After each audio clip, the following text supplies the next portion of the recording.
Баршаңызға қайырлы күн достар. Бүгін сіздермен осындай ұлттық тағамымыздың бірі бешбармақтың қамырының жайылу жолын көрсетемін. Қамырымыз езілмейді, жабыспайды. Ең алдымен суымызды, одан кейін жарты ас қасық тұзымызды салып, тұзымыз ерігенше жақсылап араластыратын боламыз. Үлкен түйіршіктер ерігенше. Одан кейін үстіне 2 дана жұмыртқамызды салып, жақсылап араластыратын боламыз.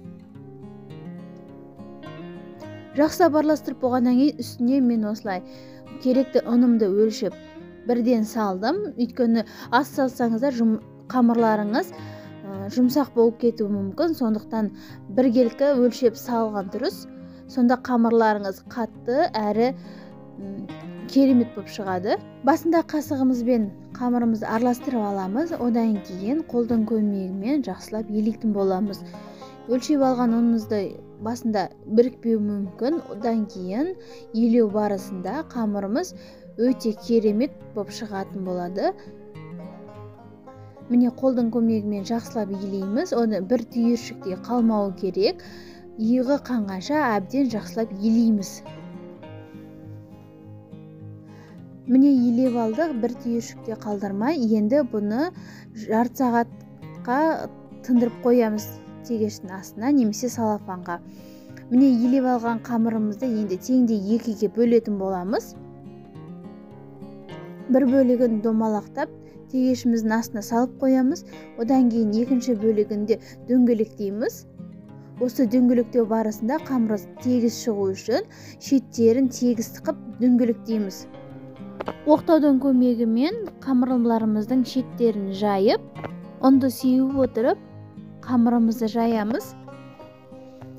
Қамырымызға қатты салмақ түсірмейміз, жай ғана шетін ғана басып отырып, оқтаудың көмегімен жайып шығамыз. Ортасына қолымызды тигізбейміз, тек екі жақ шетін ғана жайып отырамыз. Қамырды жайғанда да сағаттың тілі бойынша айландырып отырып жаятын боламыз. Сол кезде қамырымыз тегіс әрі біркелкі болып шығады. Қамырымызға ұнды көп сеппейміз. Бас кезінде қамыр жаю басында ғана керек болады. Ал одан кейін бізге ұнның себуін көп қажет етпейтін болады. Достар, менің каналыма әлі де тіркелмесеңіз, төмендегі қызыл тұрған подписаться кнопкасын бассаңыз, жандағы қоңыршаны басып қойсаңыз, алдағы уақытта менің рецепттерімді жібермей, үзбей көріп отыратын боласыздар. Және осы видеоны астыдағы поделиться деген кнопканы өз құрбы достарыңызға жіберсеңіздер болады. Міне қамырларымыз біздің тегіс болып жайылды. Ендігі кезекте қамырымызды тегістей 4 бұрышты бөліктерге бөліп аламыз.